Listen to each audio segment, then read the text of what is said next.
여러분 안녕하십니까? 부동산학 개론의 김하선입니다.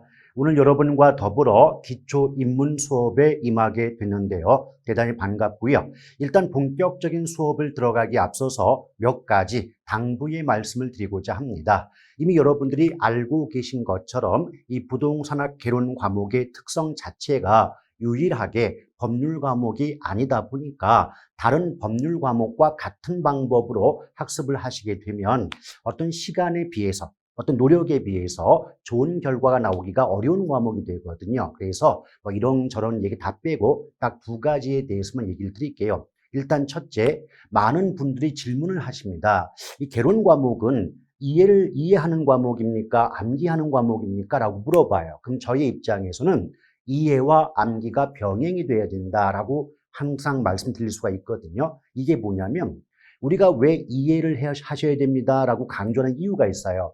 이해가 되었을 때 암기가 오래 갑니다. 그래서 오랫동안 암기하고자 이해를 하는 것이 이제 어떤 목표, 어떤 수단이 될 수가 있거든요. 그렇기 때문에 일단 이해를 통해서 오랫동안 암기를 하고자 하는 노력이 병행이 돼야 된다. 이 점을 하나 강조를 드리고 싶은 거고요. 두 번째는요, 이 우리 개론 과목이 여러 수험생 입장에서 굉장히 힘들다라고 생각하는 것 중에 하나가 바로 계산 때문이에요.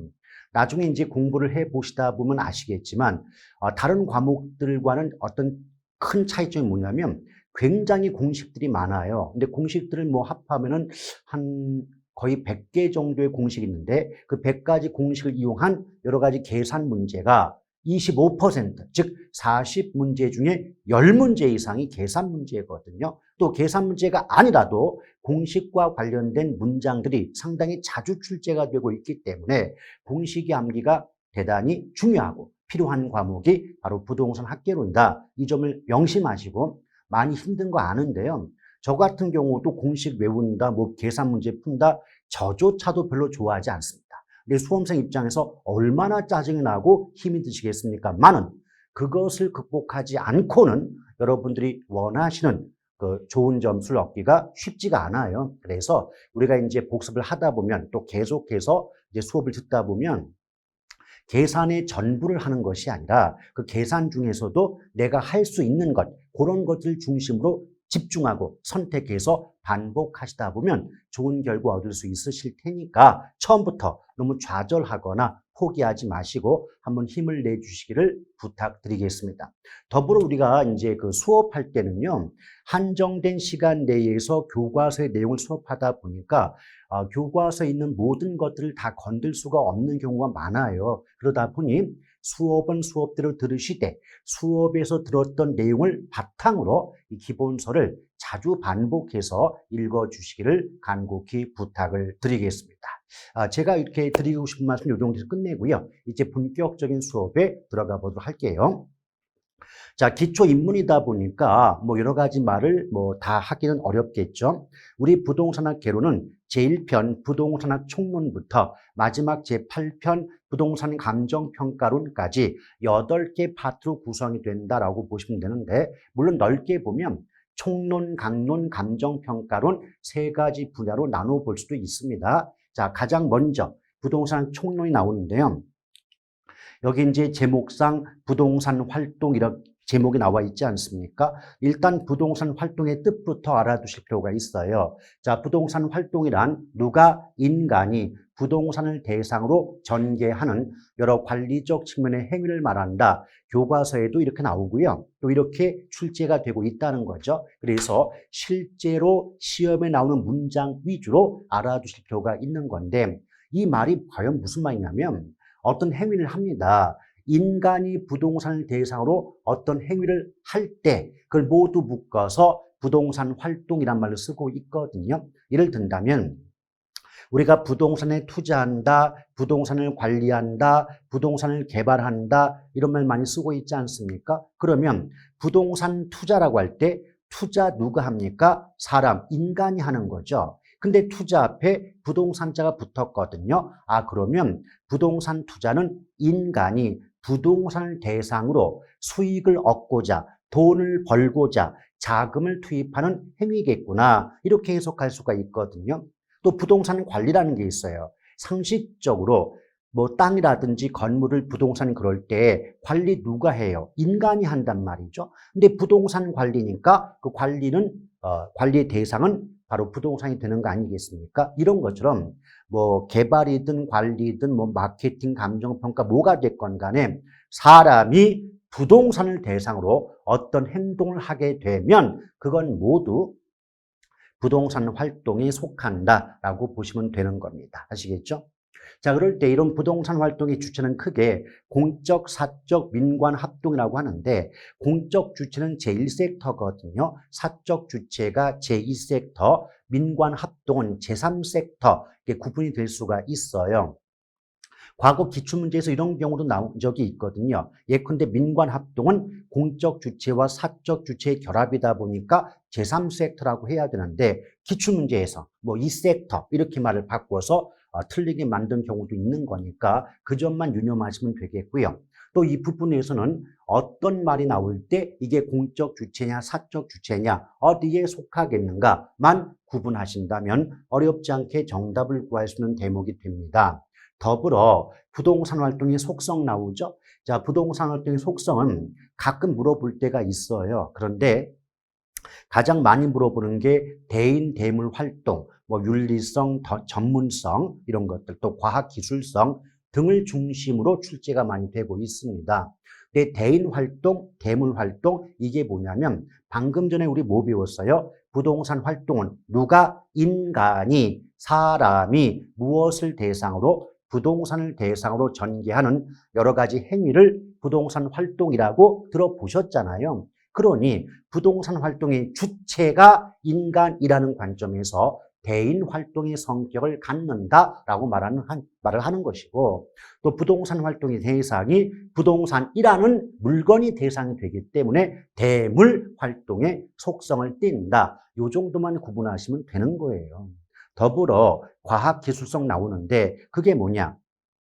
여러분 우리가 배우는 과목 이름이 부동산 학 아니겠습니까? 그럼 부동산 학을 연구하고 이론을 어떤 발견해내는 과정에서는 과학적으로 해야 되지 않느냐 이런 관점에서 과학성의 속성을 갖는다라고 말을 하는 것이고 그렇게 연구의 결과 알게 된, 발견된, 도출된 이론과 지식을 실무에 응용할 때, 실무에 적용할 때는 기술적으로 잘 해야 되지 않느냐 이런 관점에서 기술성의 속성을 띈다 이런 정도만 가볍게 알아두시면 되는 겁니다. 아시겠죠?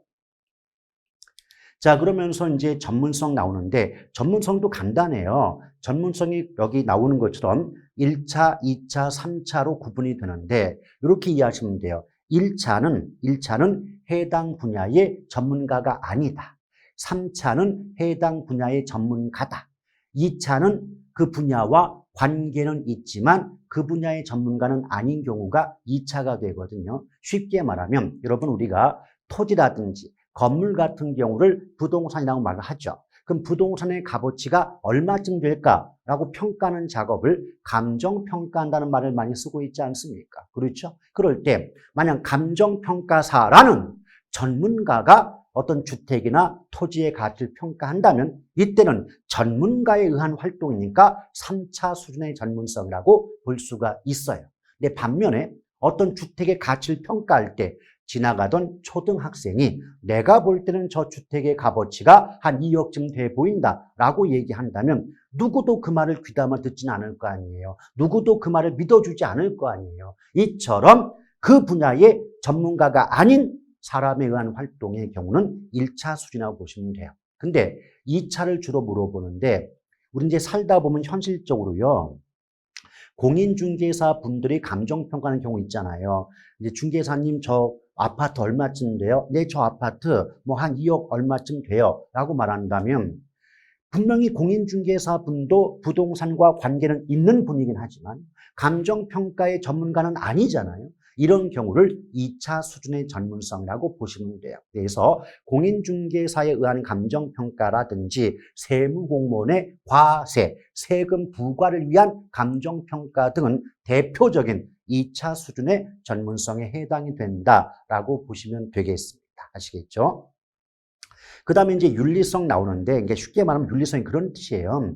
윤리성이 우리가 흔히 하는 말로 바꾼다면 너의 이익을 추구하는 것도 뭐 나쁘다고 말할 수는 없지만 남의 눈에 눈물 나게 하면 안 되지 않겠냐. 이런 것들이 바로 윤리성이거든요. 그래서 부동산의 어떤 사회 공공성이라는 특성의 바탕을 두고 강조되는 속성이 윤리성이다라고 보시면 되는데 어차피 윤리성 뜻이 뭐냐고 물어보진 않으니까 대략적인 의미만 대충 알아두시면 되겠고 다만 중요한 건 뭐냐면 이런 윤리성은 공인중개사, 즉 중개업자뿐 아니라 거래 당사자, 매도자, 매수자죠. 거래 당사자 모두에게도 윤리성이 요구된다, 중시된다. 이 점을 꼭 기억하시면 좋겠어요. 과거 기출문제에서 이 거래 당사자는 사익을 추구하기 때문에 윤리성이 요구되지 않는다라고 해서 틀렸던 문제가 있거든요. 근데 막상 그 문장 보면 또 볼 때는 그럴듯하네 이런 느낌이 들기 때문에 알고도 틀린 경우 되게 많습니다. 이 점을 유념해 주실 필요가 있겠습니다. 그 다음에 나머지 임장 정보 활동인데 여러분 임장 활동이란 말은 현장에 임한다는 얘기예요. 따라서 토지면 토지, 건물이면 건물, 그 부동산 있는 현장까지 가야만 된다. 이게 임장 활동인데 여러분 생각해 보세요. 땅이요. 이동이 돼요? 땅이 움직여요? 안 되잖아요. 그럼 땅이나 건물의 위치가 고정되어서 움직일 수 없다면 부동산이 이동이 불가능하니까 사람이 부동산 있는 현장까지 가서 둘러봐야 되는 거 아니겠습니까? 그래서 임장활동이 요구된다. 그래서 임장활동이란 말이 좀 생소하신 분들은요. 현장활동이라고 이해하시면 돼요. 근데 더군다나 여러분 상식적으로요. 우리가 땅을 둘러본다라고 할 때 그 땅을 둘러본다는 말의 의미에는 단순히 땅의 형태나 면적만을 보는 게 아니라 그 땅과 관련된 뭐 학군이면 학군, 교통이면 교통, 여러 가지 정보를 얻고자 하는 그런 수집 활동이 수반되는 거 아니겠습니까? 이런 관점에서 정보 활동의 속성을 띈다라고 말씀을 드릴 수가 있는 거죠. 이것 이외에 뭐 공간 활동, 복합 개념, 사회 공공성 이런 것들이 나오는데 이런 것들은 실제 시험에서 물어볼 때 하나하나를 물어보기보다는 이런 것들도 부동산 활동의 속성에 속한다. 이런 속성도 있더라. 이렇게만 나오는 거지. 야, 복합개념이 뭐야? 뭐 배려의 장기성이 무슨 뜻이야?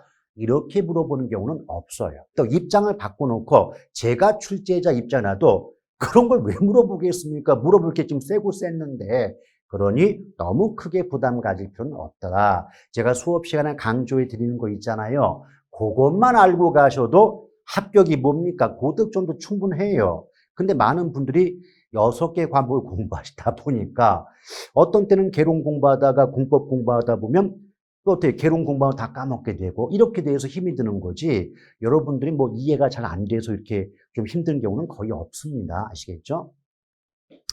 따라서 이제 부동산 활동의 뜻이라든지 속성 가볍게 한번 살펴보았고요. 그 다음에 이제 부동산의 개념이 나와요, 여러분. 근데 부동산의 개념이 상당히 중요해요. 왜냐하면 나중에 기본서를 받아보시면 아시겠지만 부동산의 개념 및 분류 파트가 하나가 있고요. 또 부동산 특성 한 군데가 있거든요. 근데 부동산의 개념 및 분류와 잠시 뒤에 보시게 될 부동산 특성 부분은 묶어서 꼭 하나하나 두 문제가 고정적으로 출제가 되고 있어요. 물론 난이도가 높은 건 아니기 때문에 반복해서 의미 정도만 익혀두셔도 정답을 고르는 데는 어려움이 없어요. 그러나 대부분 이런 경우 많거든요. 쉽다고 해서 자주 안 보는 경우가 발생합니다. 근데 아무리 쉬운 내용도 안 보다 보면 까먹어요. 그게 사람이거든요. 그 점을 유념하셔서 5분이든 10분이든 매일처럼 이렇게 읽어보시기는 하셔야 된다. 그 점을 유념할 필요가 있겠습니다. 일단 부동산의 개념은 첫 번째 복합 개념의 부동산 나오죠. 이 복합 개념의 부동산 나오는데 제가 이걸 설명하기 앞서서 반드시 여러분들이 알아두실 내용이 한 가지 있습니다. 바로 복합 개념, 이 네 글자의 의미가 뭐냐는 거죠. 일단 오늘은 기초 입문이다 보니까 제가 부동산 학의 학문적 성격 부분은 좀 제외를 했는데요. 나중에 이제 기본 수업을 듣다 보면 부동산 학의 학문적 성격을 배우시게 돼요. 근데 학문적 성격 중에 하나가 부동산 학은 종합과학이란 말이 나옵니다. 그럼 종합과학이 무슨 말이냐? 부동산 학은 부동산과 관련된 여러 학문의 영향을 받아서 성립이 됐기 때문에 종합적인 학문이다. 이런 의미가 돼요. 그런데 거기서 즉 부동산학 성립에 영향을 준 다양한 학문 중에서 가장 크게 영향을 미친 학문이 세 가지입니다. 바로 법학, 경제학, 건축공학이에요. 그래서 법학의 관점에서 부동산을 바라보는 법률적 개념, 또 경제학의 관점에서 부동산을 바라보는 경제적 개념, 그리고 또 뭐가 있을까요? 건축공학의 관점에서 부동산을 바라보는 기술적 개념, 그래서 법률, 경제, 기술적 개념의 3대 측면을 종합해서 부동산을 바라보는 사고방식을 우린 복합개념이라고 말하는 겁니다. 따라서 복합개념은요, 제1편 총론부터 시작해서 마지막 감정평가론까지 끊임없이 반복되어 나오는 단어 중에 하나가 됩니다. 따라서 어느 파트를 막론하고 복합개념 이 말이 나왔다면 법률, 경제, 기술, 줄여서 법경기 3대 측면이 녹아 있겠구나, 포함되어 있겠구나, 이 점을 유념할 필요가 있어요. 하나 예를 들어 볼게요. 우리가 지금 총론도 아직 들어간 적이 없잖아요. 아직 깊숙이 들어가지 않았어요. 근데 나중에 부동산 관리론 보면 복합 개념의 관리 그런 제목이 나옵니다.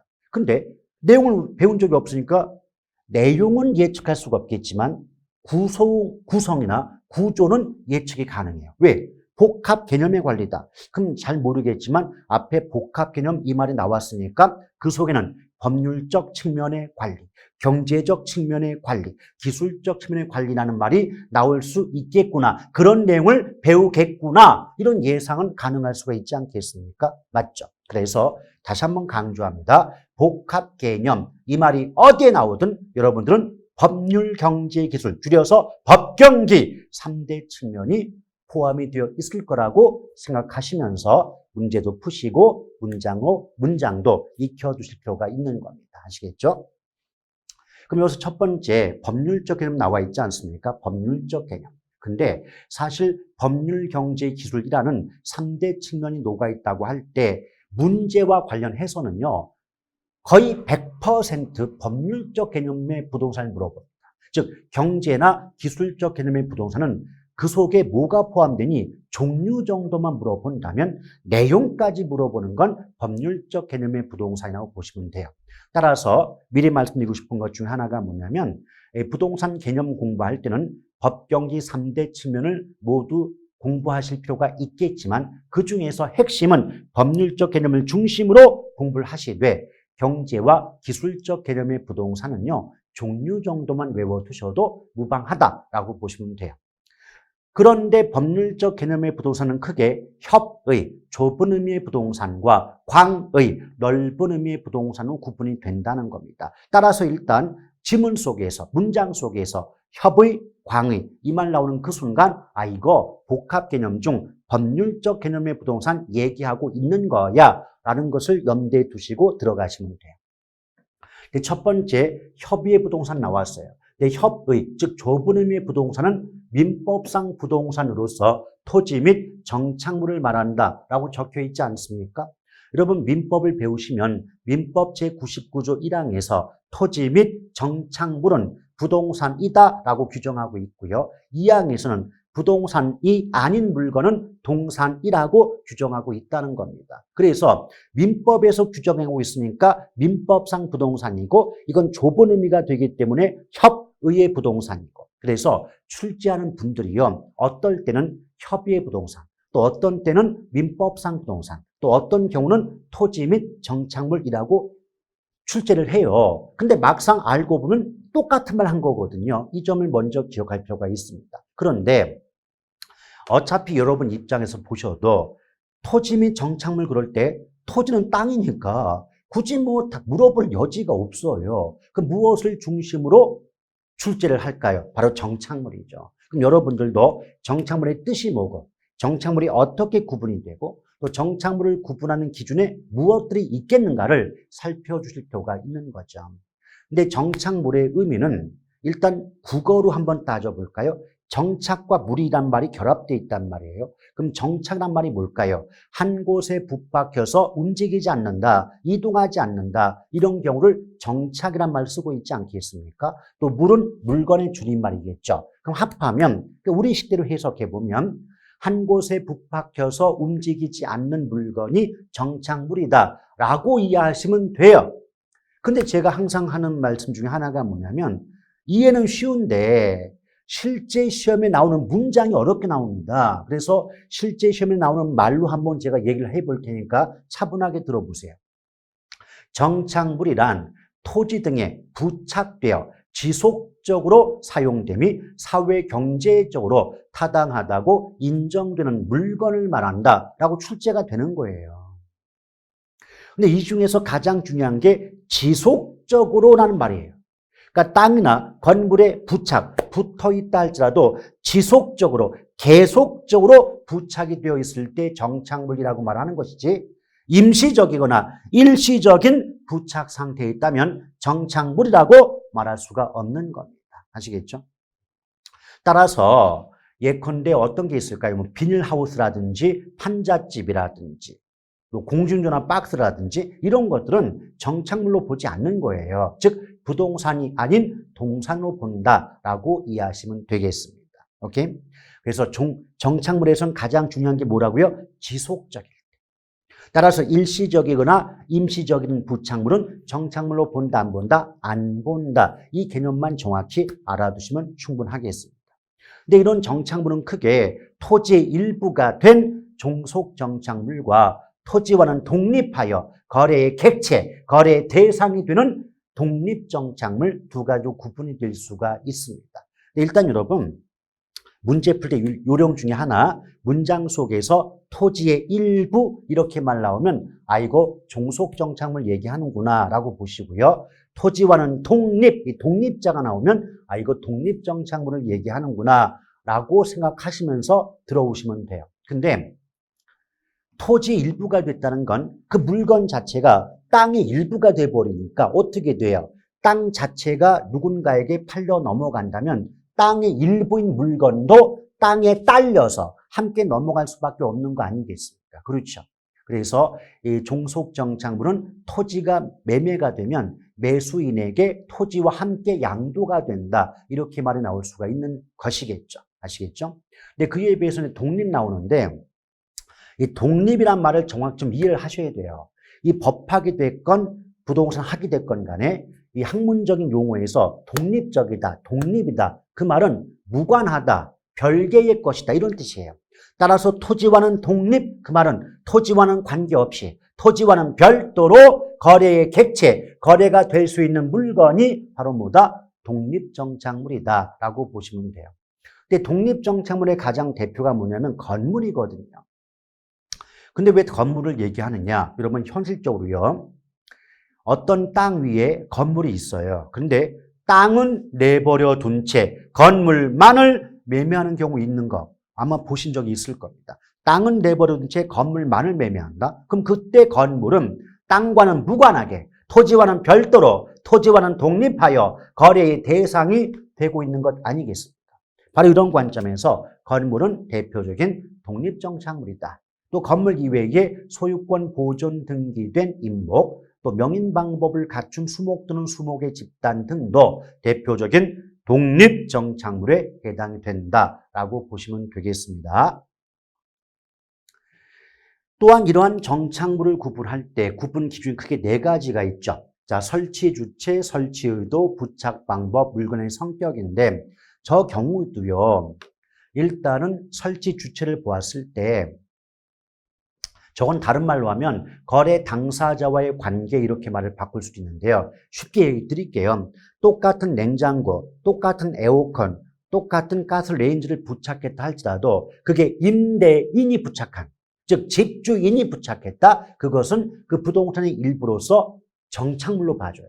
그런데 세입자, 임차인이 자기 돈 들여서 세탁기, 냉장고, 에어컨 부착했다. 그 말은 세입자, 즉 임차인이 부착한 물건은 정착물로 보지 않습니다.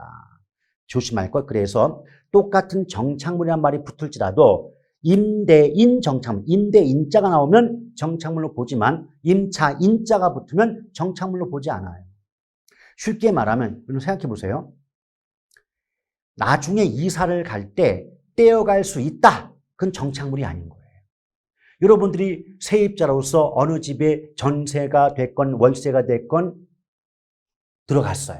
근데 나중에 뭐 1년, 2년 지나서 나온단 말이에요. 이사해서 나올 때 내 돈 들여서 구입한 물건은 갖고 나오는 거 아닙니까?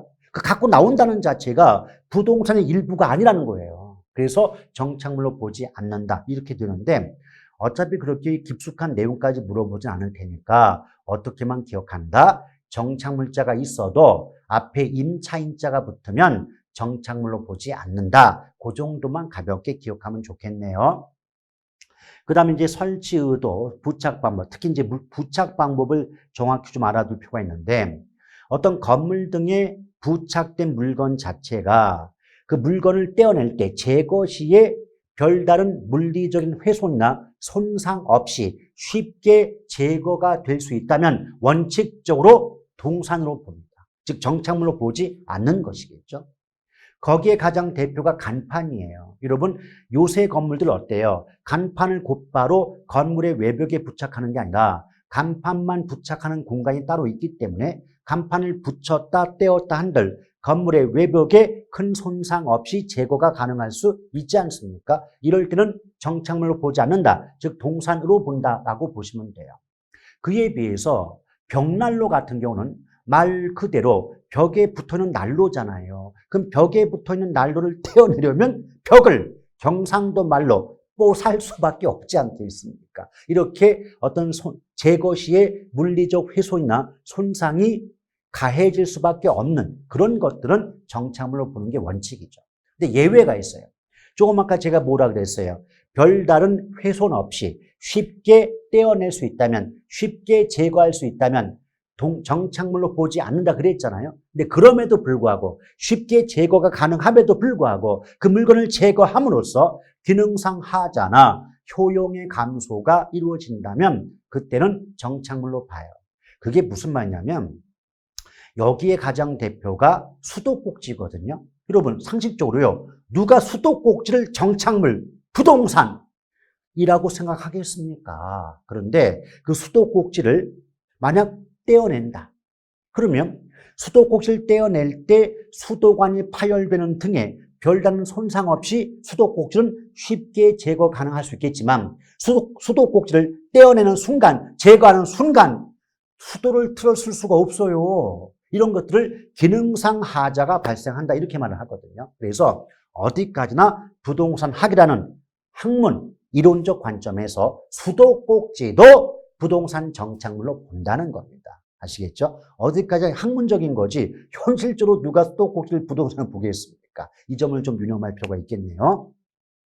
또 물건의 성격 가볍게 한번 읽어보시면 되겠고 근데 이런 네 가지 기준을 가지고도 이 물건이 정착물인지 아닌지 불분명하다, 분명하지 않다라고 할 때는 일단은 정착물로 보고 사는 쪽 매수인의 소유로 인정함이 일반적이라는 점을 일단 기억할 필요가 있겠습니다. 자, 그 다음에 이제 협의의 부동산이 나왔으니까 이제 광의, 넓은 의미의 부동산 나올 수밖에 없겠죠. 그럼 상식적으로 광의의 부동산 속에는 좁은 의미, 협의의 부동산은 포함될 수밖에 없지 않겠습니까? 그래서 광의의 부동산은 협의의 부동산에 준부동산이 결합된, 포함된 개념을 광의 부동산 그래요. 그럼 과연 준부동산의 의미가 뭐냐? 이게 중요한 거거든요. 근데 준부동산 그럴 때 여기 나와 있는 그 문장을 말씀드리기 전에 저는 이런 말씀을 드리고 싶어요. 왜 우리가 현실적으로요. 한전을 비롯한 공기업에 근무하는 분들을 준공무원이다 이런 말 많이 쓰지 않습니까? 근데 분명히 사실은요. 그분들은 공무원이 아닌 거예요. 공무원이 아닌데 그 사회적 지위나 대우면에서 공무원의 버금가기 때문에 준자를 붙여주고 있는 거 아니겠습니까? 그러면 준이라는 글자는 의미 자체가 원래는 그게 아닌데 그런 것처럼 취급해 준다, 간주해 줄 때 준자 붙여주는 거 아니겠습니까? 따라서 준부동산을 있는 그대로 해석해 본다면 그 준부동산 걔는 원래는 부동산이 아니야. 근데 어떤 이유 때문에 부동산처럼 취급해 줘 라고 할 때 준부동산이라고 말할 수 있겠죠. 그럼 과연 어떤 이유 때문에 부동산이 아닌데 부동산처럼 취급을 해줄까? 그 이유가 뭐냐면 공시수단이 등기와 등록인 거예요. 여러분 공시한다는 건 쉽게 말하면 이제부터 이 물건 내 거다라고 알리는 걸 공시한다 그래요. 근데 부동산과 동산의 공시수단은 다르거든요. 우리 부동산의 공시수단, 이제부터 이 건물, 이 땅 내 거야 라고 알리는 수단은 등기 등록이잖아요. 그렇죠? 그럼 생각해봐요. 따라서 준부동산은 원래는 부동산이 아니었으나 등기 등록의 공시수단을 갖춤으로써 부동산에 준하여 취급되는 특정의 동산 등을 말한다라고 출제가 되는 거예요. 여러분 준부동산의 대표가 뭔지 아십니까? 자동차예요. 그럼 현실적으로요. 자동차를 부동산? 누가 그런 생각하겠습니까? 그런데 자동차의 공시수단을 잘 생각해 보세요. 자동차 인도증 그래요? 자동차 등록증 그래요? 자동차 등록증 그러죠? 등록? 그럼 등기 등록의 공시수단이 부동산과 같으니까 부동산에 준하여 부동산처럼 취급해 주겠구나 라는 겁니다. 아시겠죠? 그리고 나머지 종류는 그냥 외우시면 돼요. 선박, 항공기, 건설기계, 법률상 공장재단, 광업재단, 업권 등이 준부동산에 속한다는 그런 것들은 뭐 종류니까 나중에 천천히 외우시면 되는 거고요. 아시겠죠? 또 이제 기술적 개념과 경제적 개념 그랬는데 여기 보세요. 제가 내용 쓰는 거 아무것도 없잖아요. 그냥 경제적 개념에 자산, 자본, 생산 요소, 소비재, 상품 써놨고 또 기술적 개념에 공간, 자연, 위치, 환경 네 가지 써놓은 거에 불과하지 않습니까? 그렇죠. 이유가 있어요. 앞서서도 언급을 해드렸지만 내용 물어보는 거 없어요. 내용을 물어보는 게 아니라 뭘 물어본다? 다음 중 경제적 개념의 부동산이 아닌 것은 기술적 개념의 부동산에 해당하는 것을 이렇게 물어봐요. 그래서 앞글자 따겠습니다. 기술적 개념을 앞글자를 따면 공자위환이죠. 공간의 공, 자연의 자, 위치의 위, 환경의 환, 공자위환 그 네 글자 기억하시면 되겠고요. 또 경제적 개념 보면 자자생소품, 자산의 자, 자본의 자, 생산 요소의 생, 소비재의 소, 또 상품의 품할 때 자자생소품, 공자위환, 자자생소품 9글자만 그냥 기억하세요. 저 같은 경우도 암기법을 그다지 많이 쓰는 타입이 아니에요. 근데 왜 암기법을 쓰느냐? 그렇게밖에 안 나오니까. 그럼 종류만 물어보는데 굳이 안 물어보는 내용을 굳이 공부하고 학습할 필요는 없지 않냐 이 말이죠. 공부는 효율적으로 하셔야 되죠. 아니 그렇습니까? 그렇죠? 이렇게 해서 부동산의 개념을 가볍게 마쳤고요. 복합부동산 나왔는데 이 복합부동산은 한마디로 말하면 토지 플러스 건물이에요. 그 말이 뭐냐?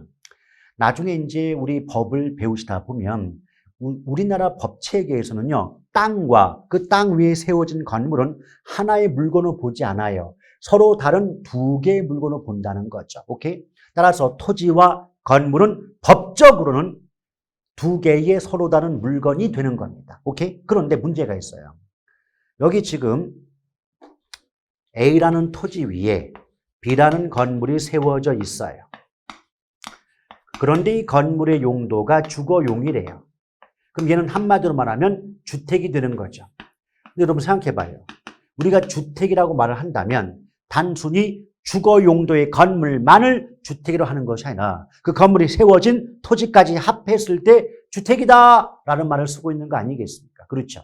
따라서 법적으로는 토지와 건물은 서로 다른 두 개의 물건이지만 이것이 결합해서 일체로 즉 하나의 물건으로 이용 거래되는 경우를 복합 부동산이라는 말로 쓰자라고 학자들 간에 약속을 했다는 겁니다. 아시겠죠? 그래서 복합 부동산은 시험에 나올 때는 법적으로는 서로 다른 두 개의 물건이 결합하여 일체로 이용 거래되는 물건을 말한다라고 등장하겠지만 우리식으로 이해한다면 원래 토지와 건물은 서로 다른 두 개의 물건이지만 이게 결합이 돼서 하나의 물건처럼 이용이 되거나 거래가 이루어질 때 복합부동산이라고 하는 거야. 압축하면 토지 플러스 건물이다 라고 보시면 됩니다. 특히 복합부동산은요. 나중에 감정평가 시에 따로따로 평가하는 게 아니라, 즉 토지와 건물을 따로따로 평가하는 게 아니라 함께 묶어서 평가함으로 일괄평가의 대상이 된다라고 말이 나오게 되는 겁니다. 아시겠죠? 자, 그러면서 이제 부동산 분류가 나옵니다. 근데 원래 부동산 분류도요, 원래는 이제 법률상 분류와 부동산 활동상 분류가 나눠지는데, 법률상 분류는요, 여러분이 배우시게 될 공시법에서 보면 28개의 지목으로 토지 구분하고 있죠. 그것도 이제 법에 의한 구분이고요. 또 공법 배우다 보면 국계법 그래서 용도 지역, 용도 구역, 용도 지구로 나누거든요. 그런 것들도 법에 의한 구분이죠. 그래서 법에 의한 구분은 공법과 공시법 때 먼저 배우고 나중에 개론에서 익혀내는 상황이 되기 때문에 굳이 벌써부터 보실 이유가 없는 거죠. 따라서 여러분이 개론 공부할 때는 부동산 활동상 분류 위주로 학습을 하시면 그걸로 충분한 대비가 가능하다라고 보시면 되겠습니다. 또한 여러분 생각해 봐요. 원래 상식적으로도 부동산 그러면 토지와 건물이거든요. 따라서 원칙적으로는 토지의 분류와 건물의 분류가 나눠져야 되고 또 건물 중에서도 핵심적인 용도가 주거용이다 보니까 원래 토지의 분류, 주택의 분류로 구분이 되는 거예요. 근데 그 주택의 분류는 주택법상의 또 건축법상의 법의 규정이 있습니다. 그래서 나중에 공법에서 다 주택 분류를 배우시기 때문에 개론에 나오는 어떤 주택 분류에 관련된 문제는 공법 시간에 배웠던 내용 가지고 충분히 커버가 되기 때문에 별도로 또다시 개론에서 살펴볼 필요까지는 없어요. 물론 나중에 기본 수업 들어가면 주택의 분류도 기본적인 건 해드립니다만은 공법에서 배웠다면 그것만 가지고도 충분한 대비가 가능하지 않을까 생각이 돼요. 따라서 이 부동산 개론의 고유한 영역은 토지 분류라고 보시면 됩니다. 맨 처음에 이제 부지, 택지, 대가 나오는데요. 이걸 잠깐 그림을 그리면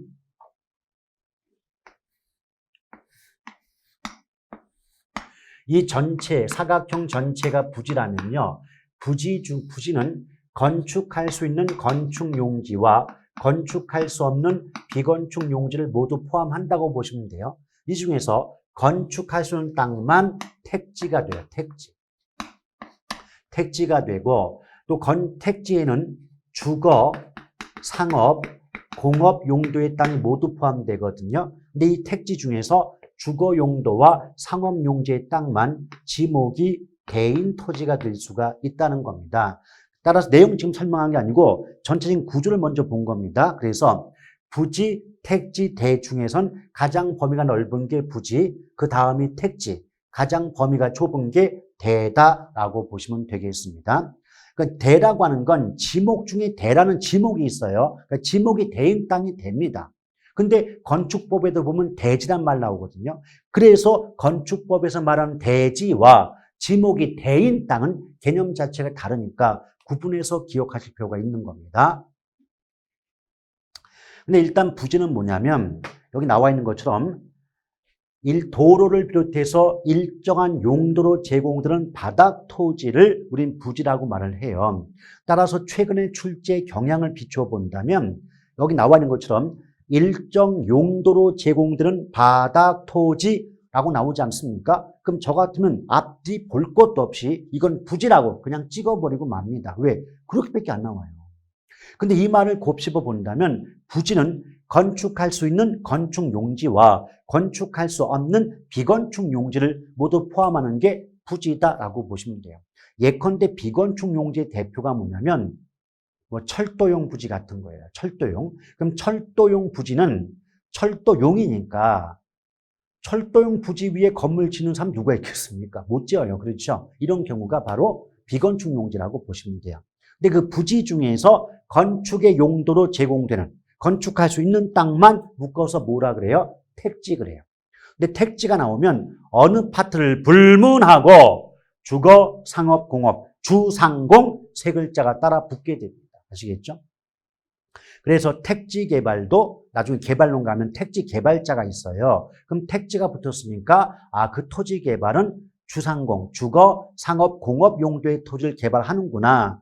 따라서 택지자가 나왔는데 뭐 농지다 이런 말 나오면 그건 말이 안 되는 겁니다. 택지는 주상공이죠. 그래서 문장 속에서 주거, 상업, 공업 줄여서 주상공의 용도 말이 나오는 순간 앞뒤 볼 거 없어요. 무조건 정답은 택지라고 보셔도 지장 없습니다.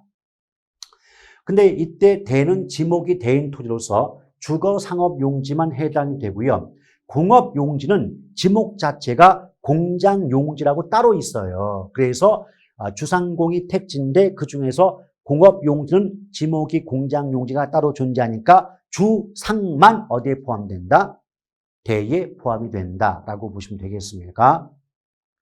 그 다음에 저 아래에 보면 맹지와 대지가 있어요. 맹지와 대지가 있는데 이 맹이 뭐냐? 앞 못 볼 맹이거든요. 그러면 땅이 앞을 보지 못한다 그 말이 뭐냐면 사방이 다른 토지에 에워싸여서 그 토지와 공도가 뭐냐면 도로, 길이거든요. 여러 사람이 함께 다니는 길을 공도라고 합니다. 공도에 접속된 면이 없는 땅을 뭐라 그래요? 맹지라고 해요. 근데 이게 상식적으로도 맹지는 사방이 막혀 있다 보니까 한쪽 면은 도로와 연결된 면이 있어야만 건축 허가가 받아요. 근데 맹지는 사방이 막혀 있기 때문에 건축 허가를 받을 수 없는 땅이다. 그 정도 알아두시면 되겠습니다. 이에 비해서 대지가 나와요. 이 대지는 저 대가 한자로 자루대거든요. 그래서 대지를 있는 그대로 해석해 보면 자루 모양의 땅인데 자루의 입구는 좁잖아요. 자루 입구 좁아요. 그래서 얘는 뭐냐? 입구가 좁은 땅이에요. 근데 입구가 좁다는 게 뭐냐면 예쁘게 말했을 때 좁은 통로에 의하여 공도, 길과 접속된 면을 갖는 땅을 대지라고 한단 말이죠. 근데 통로가 좁다. 이 말이 뭐냐면 우리말로 바꿔볼게요. 골목이에요. 골목 안쪽의 땅. 골목 안쪽의 땅이 대지가 되는데 골목이 뭐가 있습니까? 좁은 통로에 의해서 길과 연결된 부분이 좁은 통로. 그게 골목 아닙니까? 그렇죠? 골목 안쪽의 땅이 대지라는 거죠. 근데 여러분 생각해봐요. 골목 안쪽이라고 해서 집을 못 짓나요? 짓잖아요. 이것이 맹지와 대지의 차이점이에요. 맹지는 사방이 막혀 있으니까 원칙적으로 건축허가 안 나기 때문에 건물을 짓지 못해요. 근데 대지는 좁은 골목길이라서 값어치는 깎일지언정 건축허가는 받을 수 있다는 점. 이 점이 대지와 맹지의 근본적인 차이점이다라는 점을 기억하시면 되겠네요. 그 다음에 이제 후보지와 이행지가 있는데 우리가 이제 감정평가상의 용도 지역은 택지지역, 농지지역, 임지지역 세 가지로 구분이 됩니다. 잠깐 제가 칠판에 써볼게요. 이게 무슨 말이냐면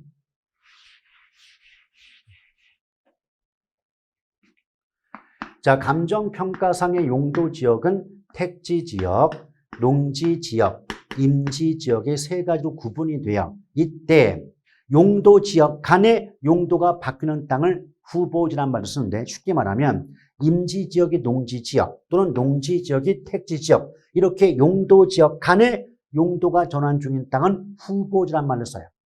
그럼 예컨대 택지 후보지라고 한다는 건 택지가 아닌 농지나 임지지역이 택지지역으로 용도가 전환 중에 있는 땅이다라고 보시면 됩니다. 이에 비해서 이행지는 뭐냐면 아까도 말했지만 택지가 나오면 주상공이 따라 분다 그러지 않았습니까? 그러면 택지지역은 또다시 주거지역, 상업지역, 공업지역으로 구분이 돼요. 이럴 때 뭐 공업지역이 상업지역 또는 뭐 상업지역이 주거지역 이렇게 동일한 용도지역 내에서 용도가 전환 중인 땅은 이행지가 되는 거죠. 그럼 예컨대 주거 이행지 이렇게만 나왔다면 상업지역이나 공업지역이 주거지역으로 용도가 바뀌고 있는 땅이겠구나 라고 해석하시면 되는 겁니다. 아시겠죠?